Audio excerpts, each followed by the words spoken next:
श्री स्वामी समर्थ. नेहमीप्रमाणे स्वागत आहे तुम्हा सर्वांचं कथा सरिता या तुमच्याच लाडक्या यूट्यूब चॅनलमध्ये. नवरात्रीच्या आपण वेगवेगळ्या गोष्टींबद्दल आपण जाणून घेतच आहोत.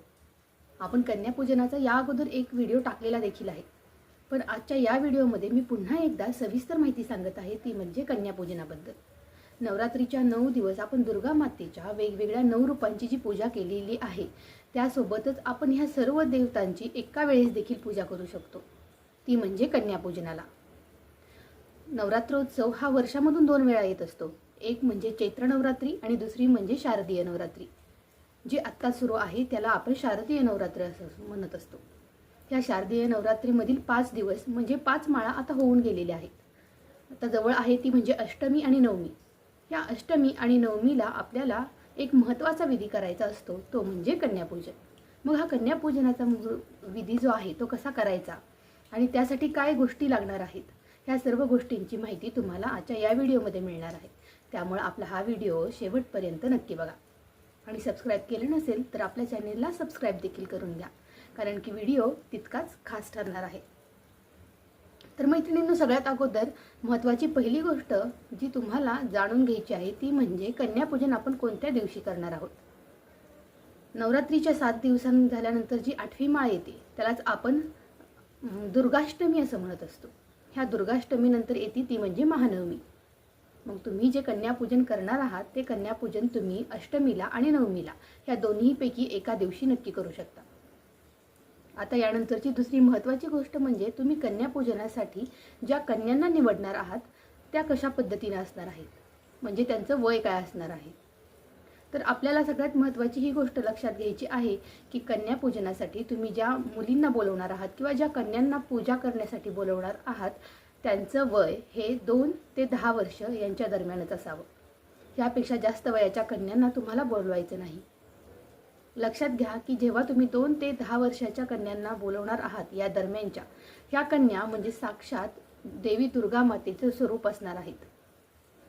तुम्ही ज्या कन्या बोलवणार आहात त्या कन्यांमध्ये 2 वर्ष, 3 वर्ष, 5 वर्ष, 7 वर्ष किंवा 2 ते 10 या दरम्यान कोणत्याही ज्या कन्या तुम्ही बोलवणार आहात त्या म्हणजे प्रत्येकी कुष्मांडा देवी, कात्यायनी देवी अशा देवीच्या 9 रूपांचा 9 प्रकारांमध्ये आपल्या घरामध्ये आगमन होणार आहे. त्यामुळे ह्या गोष्टीमध्ये किंवा कन्यापूजन करताना जितकं शक्य होईल तितकं दानधर्म आणि तितकं खुश ठेवण्याचा प्रयत्न तुम्ही त्या कन्यांसाठी करायचा आहे. तुम्हाला या नवरात्रीमध्ये 9ही दिवस अगदीच काही पूजापाठ जमले नाही किंवा काहीही झालं नाही तरी हा एक विधी जरी तुम्ही केला तरी संपूर्ण नवरात्रीमध्ये जे काही फलप्राप्ती होणार आहे ती सर्व तुम्हाला ह्या एका पूजनामधून मिळू शकते. त्यामुळे कन्यापूजनाचा हा विधी अगदी व्यवस्थित करणं गरजेचं आहे. जेव्हा तुम्ही 2 वर्षांच्या कन्यांना बोलवता त्यावेळेस त्या आपल्याला सुखसमृद्धीसाठी आपल्या घरामध्ये येत आहेत असं समजा. 3 वर्षाच्या ज्या कन्या आहेत त्या तुम्हाला आरोग्य देण्यासाठी येत आहेत. 4 वर्षाच्या ज्या कन्या आहेत त्या तुमच्या घरी धान्याच्या पावलांनी येणार आहेत. तर 4 वर्षाच्या कन्या ह्या तुम्हाला भरभराट, आरोग्य आणि तुमच्या घरामधील नकारात्मकता दूर करण्यासाठी येणार आहेत. अशा प्रकारे 9 वर्षापैकी तुम्ही ज्या कन्या बोलवणार आहात त्या तुमच्या घरामध्ये सर्व सकारात्मक गोष्टींचा प्रभाव तुमच्या घरावरती पाडण्यासाठी येणार आहेत. हे तुम्ही लक्षात ठेवायला अजिबातही विसरू नका. आता सगळ्यात महत्त्वाची आपण पहिली गोष्ट जी सांगितली ती म्हणजे या कन्यांचं वय काय असणार आहे ते. आता तुम्हाला काय करायचं आहे तर तुम्ही जर दुर्गा सप्तशती पाठाचं वाचन जर करत असाल तर ते केल्यानंतर तुम्ही सायंकाळच्या वेळी अष्टमीला किंवा नवमीच्या दिवशी सायंकाळचा मुहूर्त ह्यावेळेस आहे अष्टमीला आणि नवमीला सुद्धा, की तुम्ही 6:30च्या पुढे संध्याकाळी कन्यापूजन करू शकता. ह्या कन्यापूजनासाठी तुम्हाला जो नैवेद्य दाखवायचा असतो तो बाकी कोणता नसून, म्हणजे बऱ्याच वेळा तुम्हाला जर जमलं नाही तर तुम्ही करू शकता की फलाहार देणं किंवा तुमच्या पद्धतीनं तुमच्या इथं जो काही नैवेद्यासाठी प्रसाद बनवतात तसं, पण सगळ्यात जास्त मान कन्यापूजनासाठी हा पुरी आणि चण्याची जी भाजी असते म्हणजे आपण त्याला हरभरा असं म्हणतो आणि आपण जी हरभऱ्याची भाजी करतो त्या पद्धतीनं तुम्हाला त्या हरभऱ्याच्या भाजीचा नैवेद्य आणि शिरा ह्याचा नैवेद्य तुम्हाला करायचा असतो. म्हणजे पुरी, हरभऱ्याची भाजी आणि गोड म्हणून तुम्हाला शिरा करायचा असतो. ह्या 3 गोष्टींचा नैवेद्य तुम्हाला आवर्जून ह्या कन्यांना द्यायचा असतो. यासोबतच सगळ्यात महत्त्वाची एक गोष्ट म्हणजे जेव्हा तुमच्या घरामध्ये ह्या कन्या प्रवेश करतील तेव्हा तुम्ही ज्या संख्येमध्ये ह्या कन्यांना बोलवलेलं आहे त्यामध्ये प्रत्येक कन्येसाठी तुम्ही आपण दुर्गा मातेला चुनरी अर्पण करत असतो. म्हणून तुम्ही ह्या कन्यांसाठी जर तुमच्या इथं छोट्या साईजमध्ये त्या मुलींची जे वय आहे त्याच्यानुसार छोट्या साईजमध्ये जर चुनरी अवेलेबल असतील तर तुम्ही त्या नक्की घ्या आणि त्यांना दुर्गा मातेला आपण जसं चुनरी तिच्या डोक्यावरती टाकतो तसंच आपण ह्या दुर्गांना, ह्या ज्या नवदुर्गा आपल्या घरामध्ये येणार आहेत त्यांना देखील तुम्ही जितकं शक्य होईल तितक्या साज शृंगारांनी सजवायचं आहे. तुम्हाला हे विधी करत असताना खूप जास्त छान वाटेल. तुम्ही हा विधी एकदा नक्की करून बघा. आणि आता त्यानंतरचा पुढची गोष्ट म्हणजे तुम्हाला काय काय करायचं आहे किंवा हा विधी कशा प्रकारे साजरा करायचा आहे. तर जेव्हा तुम्ही सगळ्यात अगोदर त्या कन्यांना बोलवणार आहात त्यावेळी त्या कन्यांना तुम्हाला आल्यानंतर त्यांचे व्यवस्थित एक ताट घ्यायचं आहे. त्या कन्यांना एका पाटावरती वगैरे बसवून त्या ताटामध्ये त्यांचे पाय घेऊन तुम्हाला ते पाय स्वच्छ धुवायचे आहेत. त्यांच्या त्या पायावरती तुम्हाला स्वस्तिक काढायचं आहे. कन्यांना हळदी कुंकू लावायचं आहे. पाय स्वच्छ केल्यानंतर तुम्हाला ते स्वस्तिक काढायचं आहे आणि त्यांना हळदी कुंकू लावून त्यांना आसन ग्रहण करण्यासाठी सांगायचं आहे. आता असं तुम्ही ज्या कन्या बोलवणार आहात म्हणजे तुम्ही 2 कन्या बोलवल्या, 1, 2, 5 शक्यतो तुम्ही विषम संख्येमध्ये बोलवा. 3, 5, 7, 9 अशा विषम संख्येमध्ये तुम्ही कन्यांना बोलवा आणि त्या कन्यांना प्रत्येक कन्येचा तुम्ही असाच साज शृंगार आणि असाच विधी करायचा आहे. कोणतीही एक कन्या तुम्ही यासाठी फक्त एकीचं करायचं आणि बाकी राहिलेल्या कन्यांना आहे तसं बसवायचं असं करायचं नाही. सर्व कन्यांना सारखाच मान दिला गेला पाहिजे आणि सर्व गोष्टी सर्व कन्यांसाठी सारख्याच झाल्या पाहिजेत. ही गोष्ट महत्त्वाची लक्षात ठेवायची आहे. जेव्हा कन्या घरामध्ये येतील त्यावेळेस तुम्ही ह्या पद्धतीनं त्या कन्यांना व्यवस्थित आपण बसण्यासाठी जे बसकर वगैरे टाकतो तशा पद्धतीने त्यावरती बसवून तुम्ही ह्या कन्यांना त्यावरती बसवून घ्यायचं आहे. त्यांना हळदी कुंकू जर आपण लावणारच आहोत त्यानंतर सर्वात महत्त्वाची गोष्ट म्हणजे त्यांना जो बनवलेला नैवेद्य आहे तो त्यांना खायला द्यायचा आहे. आता हा नैवेद्य करत असताना मुली छोट्या आहेत त्यांना जास्त तिखट चालणार आहे नाही त्या प्रमाणामध्ये तुम्हाला हा नैवेद्य बनवायचा आहे. आपला मोठ्यांना जरा तिखट जास्त चालतं पण छोट्या मुलांना एवढं तिखट चालत नाही. मग त्या प्रमाणामध्ये तुम्ही त्याची तिखटाचं प्रमाण कमी जास्त करायला काहीच हरकत नाही. आता हे सगळं झाल्यानंतर जेव्हा तुम्ही ज्या कन्या बसवलेल्या आहेत त्या कन्यांमध्ये तुम्हाला त्यांच्या साज शृंगारासाठी किंवा तुम्ही जे काही दान करणार आहात ते देखील खूप महत्त्वाची गोष्ट आहे.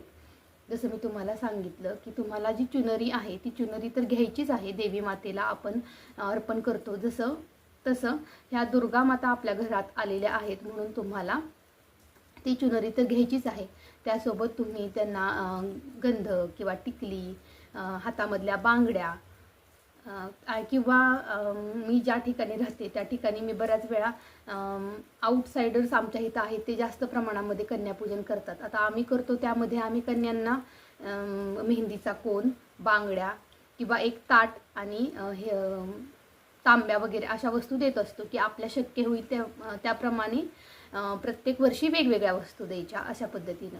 आणि आमच्या इथं जे बाहेरचे स्त्रिया आहेत म्हणजे पंजाब किंवा दिल्लीच्या त्या आमच्या इथं असतात त्यामुळे त्या शक्यतो प्रत्येक वर्षी जे दान करतात ते त्यांचं वेगवेगळ्या स्वरूपामध्ये असतं. म्हणजे आपण जिथं राहतो त्याप्रमाणे ह्या कन्यापूजनामध्ये देखील विविधता आहे. मग त्या काय करत असतात की त्या हे जे टिकल्याचं पॉकेट असेल किंवा बेल्ट असेल छोट्या मुलींचा अशा पद्धतीनं त्या वस्तू देत असतात आणि त्यासोबतच ते सगळ्यात महत्त्वाचं म्हणजे दक्षिणा देतात. मग 11 रुपयांची असेल, 21 रुपयांची असेल किंवा 51 रुपयांची असेल. तर अशा प्रमाणामध्ये त्यांच्या शक्यतेनुसार त्या दक्षिणा दान म्हणून करत असतात त्या कन्यांसाठी. जो काही नैवेद्य जर मुलांनी समजा खाल्ला नाही तर तो त्यांच्यासोबतच त्यांच्या घरी द्यायचा, तो आपण टाकून द्यायचा नाही. ही खूप महत्त्वाची गोष्ट आहे. नवदुर्गांना अर्पण केलेला नैवेद्य किंवा तो ताट ज्या काही ताटामध्ये त्या जेवायला बसणार आहे ते ताटसुद्धा त्यांच्यासोबतच त्यांच्या घरीच आपल्याला द्यायचं असतं. त्यामुळे तुम्ही ज्या कन्यांना जेवायला आणणार आहात त्या कन्यांसाठी तुम्ही जे ताट घेणार आहात ते ताट देखील तुम्ही नवीन घ्यायचं आहे कारण की ते त्यांच्यासोबतच जाणार आहे सर्व गोष्टी. त्यामुळं ही एक गोष्ट तुम्हाला लक्षात ठेवायची आहे. आता हे झाल्यानंतर आणखी महत्त्वाची पुढची गोष्ट म्हणजे जर तुम्हाला शक्य असेल तर तुम्ही ते पैसे तुम्हाला असतील शक्य तर द्या, नसतील तर तुम्ही ते प्रत्येकीच्या हातामध्ये 1-1 रुपयांचं नाणं जरी ठेवलं तरीही चालण्यासारखं आहे. अगदीच त्यासाठी आपल्याला वाईट वाटून घ्यायची गरज नाही, कारण की बाकी सर्व जो विधी आहे तो तर तुम्ही व्यवस्थित केलेलाच आहे. त्यामुळे त्या गोष्टीचं टेन्शन तर तुम्ही अजिबात घेऊ नका.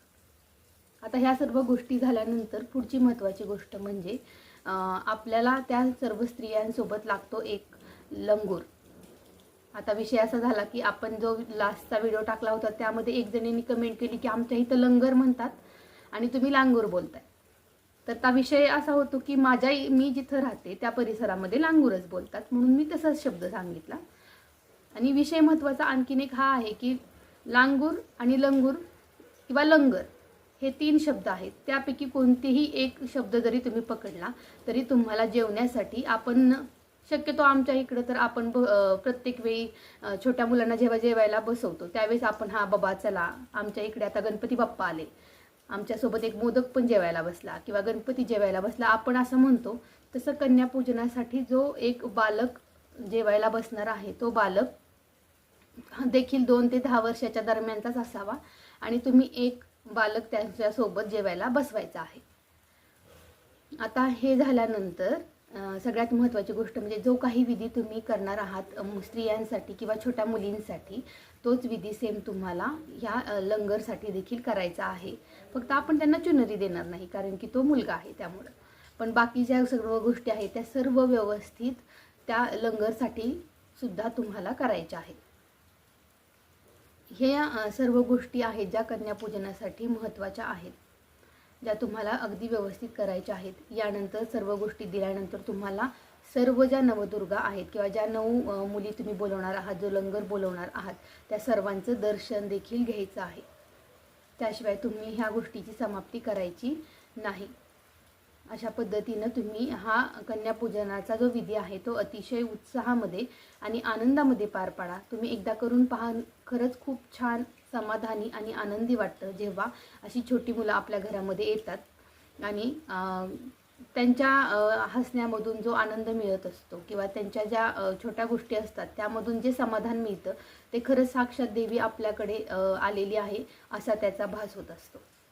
जेव्हा ह्या कन्या तुमच्या घरी येणार आहेत त्यावेळेस लक्षात ठेवा की ह्या प्रत्येक कन्येला तुम्हाला अजिबातही दुखवायचं नाही, त्यांना अपशब्द बोलायचे नाहीत किंवा जरी समजा त्यांनी नाही खाल्लं तरीही आपल्याला वाईट वाटून घ्यायचं नाही. तो नैवेद्य त्यांच्यासोबत जाऊन द्यायचा आणि ते जे घास आहेत त्यातला एक जरी घास त्यांनी खाल्ला तरी आपल्या केलेल्याचं सार्थक झालेलं असणार आहे. त्यामुळे समजा त्यामधील त्या छोट्याशा मुलींनी जर ते खाल्लं नाही तरीही वाईट वाटून घेण्यासारखं काही नाही, कारण की प्रत्येक छोट्या मुलांच्या सवयी हा खाण्यापिण्याच्या वेगवेगळ्या असतात. तर अशा पद्धतीनं मला तरी असं वाटते की मी तुम्हाला सर्व माहिती सांगितलेली आहे जी तुमच्यापर्यंत सांगण्याचा मी अगदी साध्या सोप्या भाषेमध्ये प्रयत्न केलेला आहे. तुम्हाला ह्या पलीकडे देखील काही अडचण असतील तरी देखील तुम्ही मला कमेंटमध्ये विचारू शकता. आता आणखीन एक महत्त्वाची गोष्ट म्हणजे मला एक प्रश्न आला होता आपल्या मागच्या व्हिडिओमध्ये की जर लंगर नाही मिळाला तर काय करायचं.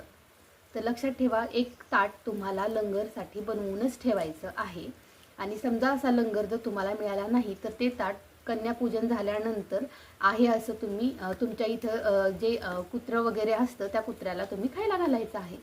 म्हणजे त्यासाठी देखील तुम्ही वाईट वाटून घेऊ नका की ह्याला काही ऑप्शन आहे की नाही. तर अगदी नक्कीच ऑप्शन आहे. तुम्ही हे ताट आहे ते एका कुत्र्याला खायला घालू शकता, अगदीच त्यामध्ये काही अडचण येणार नाही. तर ठीक आहे, मग ह्या सगळ्या नियमांचं व्यवस्थित पालन करा. 2 ते 10 वर्षांदरम्यानच्या मुलींना आणि एका बालकाला लंगर म्हणून जेवायला बसवा. शक्य झालं तर तुम्ही त्यांच्यासोबत दुर्गा सप्तशती पाठाच्या एखाद्या अध्यायाचं वाचन करू शकता किंवा तुम्ही श्री सिद्धकुंजिका स्तोत्राचं पठण करा, दुर्गा मातेची आरती करा किंवा तुम्हाला हे काही शक्य नाही झालं तरी तुम्ही कन्यांना जेवायला घालवून त्या गोष्टींचा समारोप देखील व्यवस्थित करू शकता. म्हणजे ह्या सगळ्या गोष्टी तुम्हाला असलेल्या वेळेवरती अवलंबून आहेत. महत्त्वाच्या गोष्टी म्हणजे त्यांना आपण जो काही नैवेद्य करणार आहोत तो म्हणजे शिरा आणि चना डाळीची जी भाजी असते ती आणि पुरी, ह्या महत्त्वाच्या गोष्टी कन्यापूजनासाठी असणार आहेत आणि चुनरी. तर अशा पद्धतीने हा सर्व विधी व्यवस्थित करा. कन्यापूजन अतिशय उत्साहामध्ये आणि आनंदामध्ये साजरे करा. व्हिडिओ कसा वाटला ते देखील मला कमेंटमध्ये नक्की सांगा.